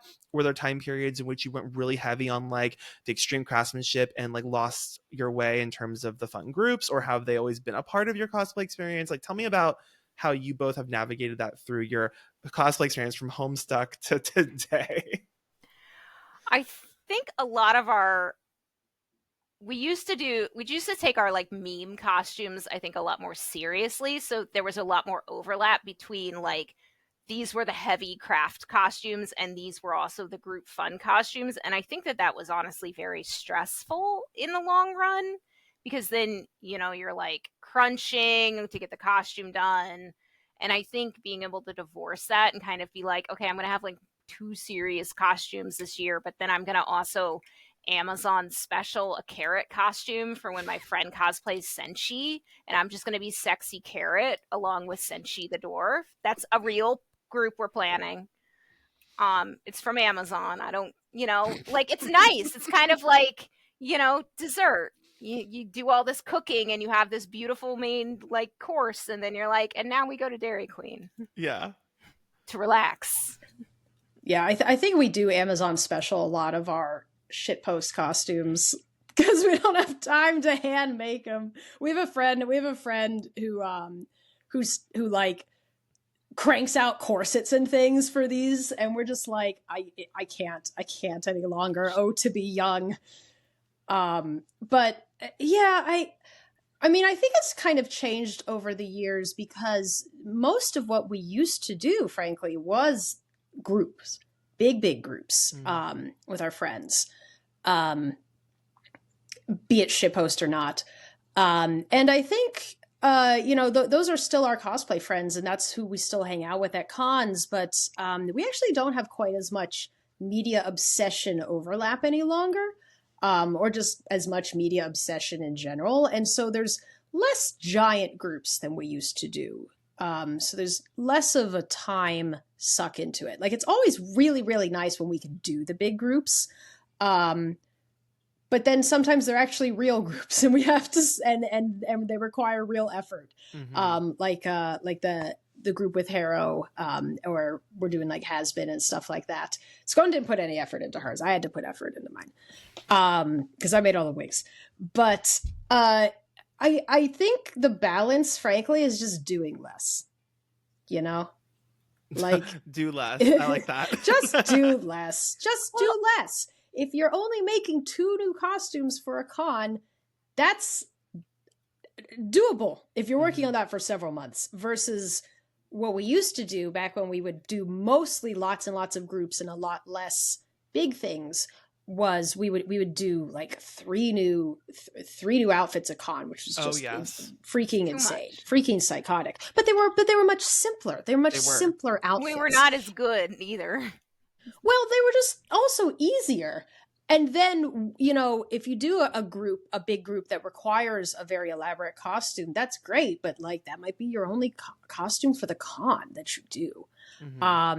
I mean, I would say for us, none of this really has the priority. Like whether the fancy costume is the priority or the shitpost group is the priority, it kind of is just whatever comes first, if that makes sense. Like if we already know, like I wasn't making anything new for KatsuCon, actually. We were just making shitpost costumes for KatsuCon, and then I had an idea for my fancy costume, and yeah, sure, I'll make that too. But I'm committed to the group. That was what kind of came first. I think they're equally as important to us.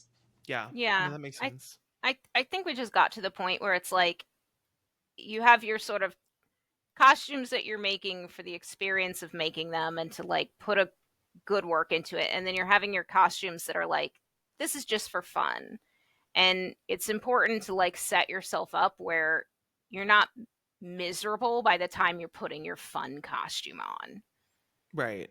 And I think I personally, there have been times where like, obviously from like a craftsmanship perspective, are you going to be more proud of like what you made with a costume you spent like hundreds of hours on? Of course, because it's your baby. But at the same time, are you gonna have more fun? Not always, because I've made costumes where I made them in 4 days, and like I've had so much fun wearing those costumes, and I've worn them repeatedly. And so I think Right. your experience in the costume is not dictated necessarily by how much time or money you put into it, but rather who you surround yourself with and how much you like the character, you like the media. Oh, the So character. I think the character, for me at least, I don't know if this is the case for Scone, but like for me, when you get the character, it's gone. You're gone. Like that's the fun. That's all that you care about. There was this period of time when I was wearing Loki for like half of my costumes at every single convention for like a year and a half. Yeah, you had like It was 5 or 6 psychotic. Loki costumes. Yeah, I literally had 6 different Loki costumes. And some of them were bullshit. And some of them were very nice. But it didn't matter. One of them, I had a Christmas sweater and I 3D printed reindeer horns and I didn't sand them. And I wore it all day at home at. But so like it kind of, it when you love the character, like for me, it's either I love the character and or like just hanging out with my friends, or I'm really into the design and I want to be a fancy piece of shit. So it's kind of the dichotomy of the two of them. right. I have one more topic that we have to hit, and it's because it came up not too long ago. So allow me to go find the quotes. That way I can quote them properly. I don't know. It wasn't about you two specifically. Don't worry. Don't get too scared. I don't know. Let's see. I surely didn't delete these screenshots from my phone because they were relevant enough that I wanted to talk about them one episode ago with Pantarona, but I didn't get to because we ran out of time being heathens. Anyway, Yeah. we're gonna. She's so much fun. Oh, she's such a fucking blast. But okay, I want your take on this, and I'm just gonna read this to set the scene, and then we're gonna talk about it. This was posted on Threads about a few weeks ago. Is this about the I think I know. Dear cosplay guests, yeah, cons don't owe you anything. Regular vendors have to pay the con to have a booth. They have to cover their own travel expenses like hotels. They have to work the whole weekend selling their products to make profit. Just because you're hosting meetups or doing panels, you do not deserve to be paid. You are there for free. The convention isn't making money by you being there. A con asking you to do stuff is what you have to earn. The thing vendors have to pay for. There was a lot of feedback from a lot of people, a lot of cosplayers on here. I felt very, very some type of way. And they said to expand. If you believe you bring more value to a convention than what they're providing you, then you can ask for further compensation. You should go out of your way to explain why you deserve more compensation. Prove to a con why you're of more value up front instead of expecting them to pay you. I think that you two have more than enough experience in this realm to have a thoughtful conversation and thoughts around this topic. I guess cosplayer compensation and the value that cosplayers bring to conventions. What is kind of your thoughts around the value cosplayers bring to a con, whether as a panelist, a judge, a workshop runner? We talked about all of these things during this call. Education. We've literally hit all of the marks leading up to this point, right? How do you feel about cosplayers being compensated for the work they bring to conventions? So I think kind of one of the reasons why this thread ran away and got so insane is because not just the person who started it, but a lot of other people in the thread are kind of conflating the purpose and jobs and goals of guests, dealers, and vendors, staff. That one has come up as well.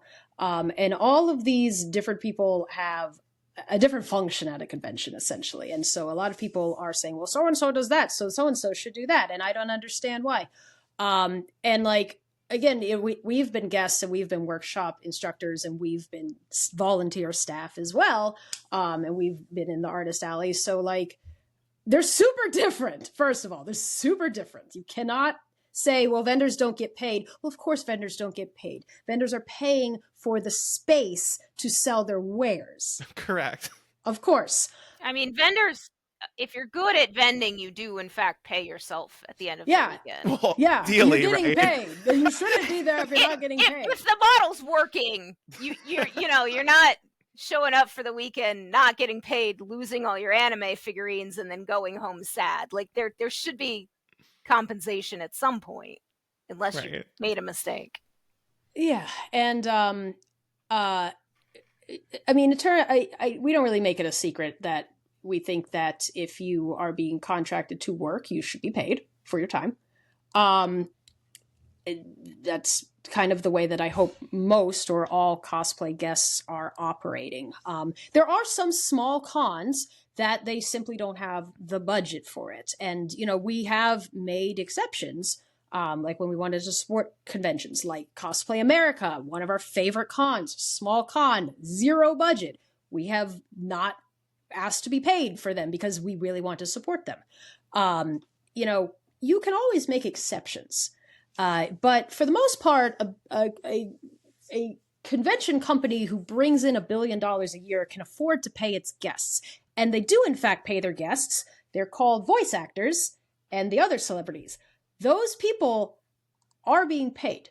Now, granted, the model is a little different because a lot of the way that the voice actors are fundamentally paid, aside from the hotel and things being comped and the per diem, is their revenue is actually coming from the signings. So instead, a lot of times they have a guarantee that they will make X amount of money through signings, rather than what most cosplayers actually need, which is an appearance fee. Mm-hmm. Because cosplayers do not make their money through signings, stuff like that.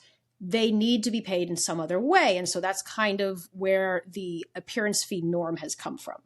The thing is that all kinds of guests, be it your voice actors, your cosplayers, comic book artists, etc., they're bringing programming and value to the con because they're the headliners. They are making programming.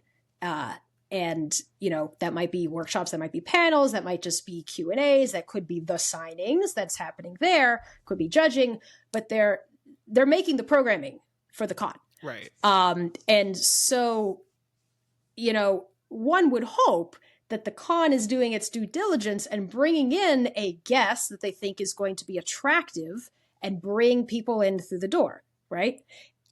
If, what this cosplayer is arguing is that, well, the cosplay guests aren't attractive enough to actually be benefiting the con in some capacity, well, then the con needs to choose somebody else if you truly think that's the case. I kind of doubt that's the case. The con hired them and is paying for them.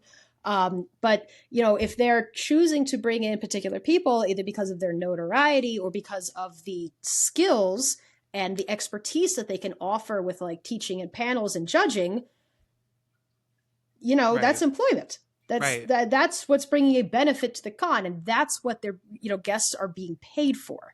What kind of is irksome as well is it's taken a while to make the norm not be 2 tiers of guests. And don't get me wrong, this is kind of still the case a lot, although it's a lot more behind the scenes than it used to be. A lot of times at like big cons or any kind of con, when you talk about a guest, you've got one tier of guests, which is celebrities, voice actors, etc. And then you've got another tier of guests, which is cosplayers, who are treated very differently. Right. Very. And that could be in terms of, should we pay you? Maybe not. That could also be in terms of, do they have access to the green room? Do they have access to the cars to pick them up and stuff like that? Do they have a liaison? And more often than not, there are still 2 tiers. I think it's a lot less blatant than it used to be several years ago. They at least try to hide it a little bit better, and it doesn't feel quite as icky. But that's that mindset, which is that cosplay guests aren't actually guests. But when you look at any con's advertising, what is it? Pictures of cosplayers. What is it? It's the contest. A lot of that is what's drawing people in. And while that's not actually selling autograph tickets, which makes it a little harder to quantify what that appearance fee should be, it is still bringing people in the door, and it is still fundamentally work that you're doing. when you guest at a con, you're working for like 12 hours a day. That's the It's thing. not short. You are working so much, especially if you are doing so. Okay, I feel like you are usually, if you're a cosplay guest, judging the contest during the actual show itself, and then doing panels on top of that. And then sometimes the convention wants you at a booth to be accessible. All of those times you are turned on and you are in work mode. Like you are dedicating all of those hours and days to the convention. It's like you don't have the ability to like, oh, go to Artist Alley and like do whatever. You are like on. And I think that that's something that has to be considered when you're considering like what is proper compensation for cosplayers, outside of just like the bare necessities to have them there, right? And on Oh, top yeah. of that, like you mentioned, cosplay, when you look at a convention, so much of the marketing is taken from cosplay guests, cosplayers themselves that are attending. And usually at conventions, the marquee event for the con on Saturday night or evening is the cosplay contest. So you're telling me that the people that are putting in the hours and the days leading up to that event and judging that event, the marquee event for the con, are not being compensated. Like that's just, it doesn't make sense to me. And I know that was the norm for the longest time, but I think that, I don't know, I guess the overall culture shift, luck for the better, has turned to a point of actually valuing cosplayers as artists and skilled like talent instead of just being your a dress up person. You know what I mean? Yeah, and I think it's great that people are more vocal about, hey, you guys should be, people should be paid, you should always be compensated, you should not be paying anything out of pocket. Here's some good ideas for what your fee should be.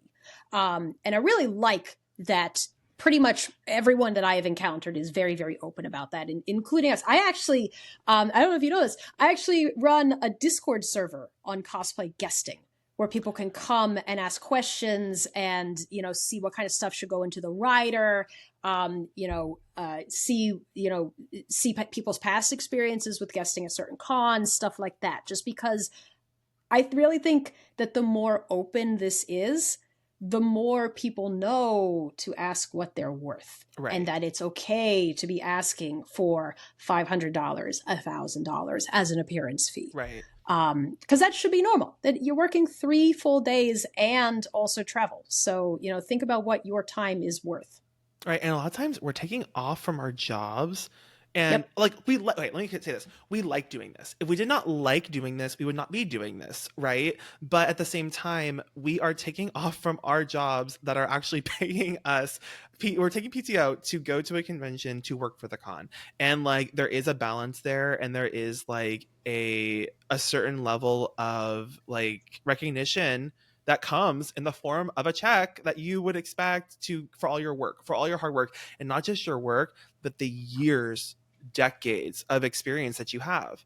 And that's just the reality of it. And I do think that, yeah, an appearance fee should be a spectrum, and it should be based off of how much you're actually working at the con in terms of programming, hours, judging, and how much experience do you have as a craftsman in this space. And obviously, like, what is your reach and how much could you possibly, spread the con's advertisement to new people, right? Those are all factors that are all things to consider, and there's probably even more.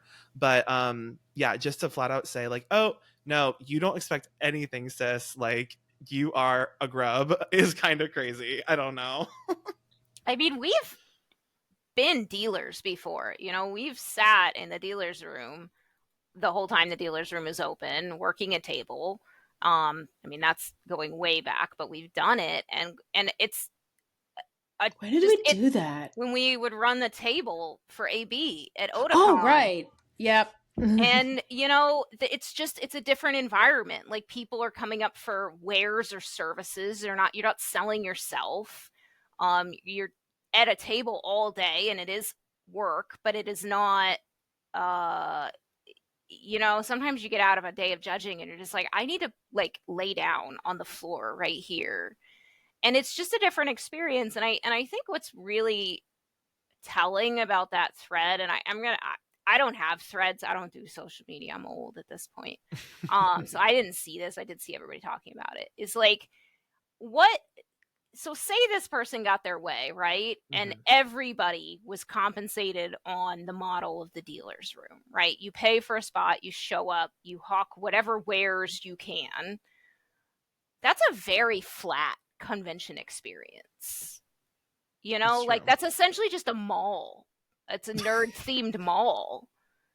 And that's not really a special event anymore. You know, you don't have people in costume, you don't have special events, you don't have learning opportunities, you're not meeting. I mean, I guess you'll still meet famous people for the 5 minutes to exchange photos for them, but it really shows a lack of understanding of what makes conventions special, which to me is like the breadth of the experience that you get at a convention. Yeah, no, I see that too. I don't know. I think that like I think people were kept also following up and being like, "Oh, you're just feeding into the engagement of and the reach on this post because it's like someone that has like, you know, multiple tens of thousands of followers that is then engaging in this, and then their followers are then seeing it and they're like, you're causing more of a problem." It ended up it's like when you reply all and you're like, everyone stop replying all. Yes, they were like, oh my god, you're spreading this so much bigger than it would have been. But at the same time, like, there is a point about being vocal and standing up for your community and standing up for the people that are in the community, and us banding together to expect that we get adequately like compensated for what value we are bringing to a con, versus, but then there's also the balance of like feeding into like, if this was like a troll comment or a troll post that was like meant to get everyone all riled up and like feuding over this just for engagement purposes, because that happens now too. So well, it's hard to say. If it wasn't a real topic, right? Like if it wasn't a topic of debate in some capacity already, like nobody would. There wouldn't be back it wouldn't and forth. work as a troll post. You know, it's like when somebody posts a troll post and they're like, "I hate kittens. We should kill them all." Like, okay, you're wrong. Like, I'm not even going to engage with it because this is stupid.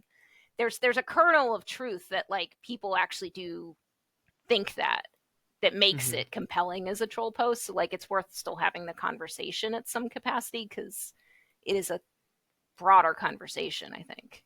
Yeah, makes sense.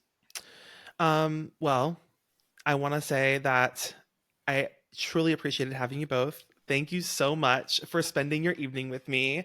I hope that it was a little fun and not too difficult. I know the IT situation, which is ironic on Regan's side. I don't understand. I'm looking at 2 different cameras and a 3rd camera and a 4th camera. I had to go through 4 cameras to do this. We didn't have any issues over here. Yeah, I was just turning it on. Whatever. Oh my gosh. I'm going to read the outro and then come to you guys at the end. Sound good? Sounds good. Okay. Thank you for joining another episode of the Cosplay Crunch. I keeps having this in here. I'm going to read it anyway and then apologize. If you would like to submit a question to one of our fantastic guests, please email cosplaycrunchpod@gmail.com. I promise I'm putting my foot down.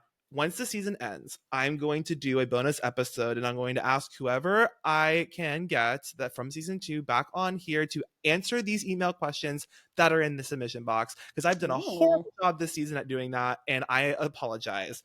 I suck, but I promise I do see those emails and I file them away. Please rate us on your podcasting app of choice, as it helps the show grow and to go to new cosplayers. You can follow us on Instagram at Cosplay Crunch Podcast for the latest news and announcements, on YouTube at the Cosplay Crunch Podcast for the visual format so you can see cats and beautiful people, and at cosplaycrunch.com. Cowbutt Crunchies, Regan, Scone, where can we find you online? Do you have any parting words for our listeners? And where are you going next? Talk about the boat. Oh God, the boat! Oh, I'm so excited about the boat. Oh, that's like we got okay. So Comic-Con is putting on a cruise, a Comic-Con on a boat, and we got the invite, and this came in the inbox, and I was just like, "This is it. This is it. This is the pinnacle of our career. This is what I've been waiting for." It's never getting better than this, because this is our ideal vacation. We love cruises. because we're old and stupid. And my cosplay crew's even better. So yeah, that is actually where we're going next. Followed very quickly by Katsucon. Yeah, Katsucon's like 4 days later. Oh, Liv. You know, it's fine. We were just like, normally we won't do these back to back, but gotta get on that boat, baby. Yep. Right, you can't take the opportunity. It's like you just Can't gotta say no to go. the boat. You gotta set sail. Gotta get on that boat. We're actually doing workshops on the boat. Oh, Liv. I can see the sewing machines now rocking out. No. Just chainmail and embroidery. Oh, just chainmail. No, easy Just stuff. Easy chainmail. stuff. It's fine. No, where can we find you online and all those things? So you can find us at Cowbutt Crunchies on most social medias. Instagram, Facebook, YouTube, all of them except for Twitter, where it's Cowbutt Crunchy because it's too long. Oh, that's Yep. rude. Yeah. Yep. Love it. But maybe the least rude thing about that site. Yeah, I mean, not that anybody's looking at for anybody on Twitter at this point. No. But... And you guys share an account, obviously, on all those places. You are two people, in fact. We've established that We here. are, in fact, two people. And do you have any parting words for our listeners? Don't crunch for your costume. Put it down. Go take a nap. Kiss your cats. Drink some water. It'll Kiss your get done. cats. And don't let them Kiss your eat cats. your serger cone thread. I will like kiss mine my do. cat. I will kiss my cat right now. I just woke her up. She's very mad. Yeah. Sweet baby. All right. She's so mad. Okay, I put her back. Thank you again for participating in listening to this episode in the season. Go to Instagram for the giveaway. Famore, thank you for sponsoring. Thank you, Famore. We love you. Yes, and until TBD when, we will see you next season or that bonus episode I promised. We'll see if I'm a liar or not. Goodbye.